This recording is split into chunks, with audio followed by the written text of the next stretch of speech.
भागवत कथा के 5वें दिन किया श्री कृष्ण की बाल लीलाओं का वर्णन।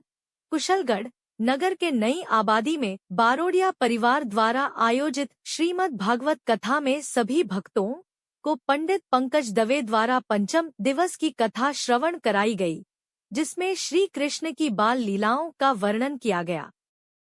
पंडित पंकज दवे ने कहा, धनवान व्यक्ति वही है जो अपने तन, मन, धन से सेवा भक्ति करे, वही आज के समय में धनवान व्यक्ति है। परमात्मा की प्राप्ति सच्चे प्रेम के द्वारा ही संभव हो सकती है। पूतना चरित्र का वर्णन करते हुए कथावाचक ने बताया कि पूतना राक्षसी ने बालकृष्ण को उठा लिया और स्तनपान कराने लगी। श्री कृष्ण ने स्तनपान करते करते ही पूतना का वध कर उसका कल्याण किया। माता यशोदा जब भगवान श्री कृष्ण को पूतना के वक्षस्थल से उठाकर लाती है, उसके बाद पंचगव्य गाय के गोमूत्र से भगवान को स्नान कराती है। सभी को गौ माता की सेवा, गायत्री का जाप और गीता का पाठ अवश्य करना चाहिए। गाय की सेवा से 33 करोड़ देवी देवताओं की सेवा हो जाती है।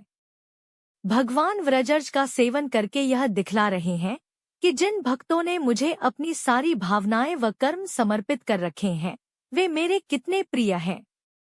भगवान स्वयं अपने भक्तों की चरणरज मुख के द्वारा हृदय में धारण करते हैं। पृथ्वी ने गाय का रूप धारण करके श्री कृष्ण को पुकारा, तब श्री कृष्ण पृथ्वी पर आए हैं। इसलिए वह मिट्टी में नहाते, खेलते और खाते हैं ताकि पृथ्वी का उद्धार कर सकें। गोपबालकों ने जाकर यशोदा माता से शिकायत कर दी, माँ तेरे लाला ने माटी खाई है। यशोदा माता हाथ में छड़ी लेकर दौड़ी आई। अच्छा खोल मुख। माता के ऐसा कहने पर श्री कृष्ण ने अपना मुख खोल दिया। श्री कृष्ण के मुख खोलते ही यशोदा जी ने देखा कि मुख में चराचर संपूर्ण जगत विद्यमान है। आकाश, दिशाएं, पहाड़, द्वीप, समुद्रों के सहित सारी पृथ्वी, बहने वाली वायु, वैद्युत, अग्नि, चंद्रमा और तारों के साथ संपूर्ण ज्योतिर्मंडल, जल, तेज अर्थात प्रकृति, महतत्व, अहंकार, देवगण, इंद्रियां, मन, बुद्धि, त्रिगुण, जीव, काल, कर्म, प्रारब्ध आदि तत्व भी मूर्त दिखने लगे।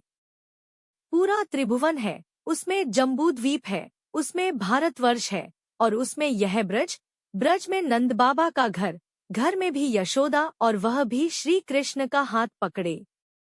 बड़ा विस्मय हुआ माता को। श्री कृष्ण ने देखा कि मैया ने तो मेरा असली तत्व ही पहचान लिया है। श्री कृष्ण ने सोचा, यदि मैया को यह ज्ञान बना रहता है तो हो चुकी बाल लीला, फिर तो वह मेरी नारायण के रूप में पूजा करेगी। न तो अपनी गोद में बैठाएगी, न दूध पिलाएगी और न मारेगी। जिस उद्देश्य के लिए मैं बालक बना वह तो पूरा होगा ही नहीं। यशोदा माता तुरंत उस घटना को भूल गईं। ब्रजवासियों ने इंद्र की पूजा छोड़कर गिरिराज जी की पूजा शुरू कर दी तो इंद्र ने कुपित होकर ब्रजवासियों पर मूसलाधार बारिश की। तब कृष्ण भगवान ने गिरिराज को अपनी कनिष्ठ अंगुली पर उठाकर ब्रजवासियों की रक्षा की और इंद्र का मान मर्दन किया। तब इंद्र को भगवान की सत्ता का एहसास हुआ और इंद्र ने भगवान से क्षमा मांगी व कहा, हे प्रभु, मैं भूल गया था कि मेरे पास जो कुछ भी है वो सब कुछ आपका ही दिया है। कथा में राधे कृष्ण गोविंद गोपाल राधे राधे भजन ऊपर भक्तों ने खूब आनंद उठाया। सभी भक्तों ने और प्रसाद ग्रहण किया।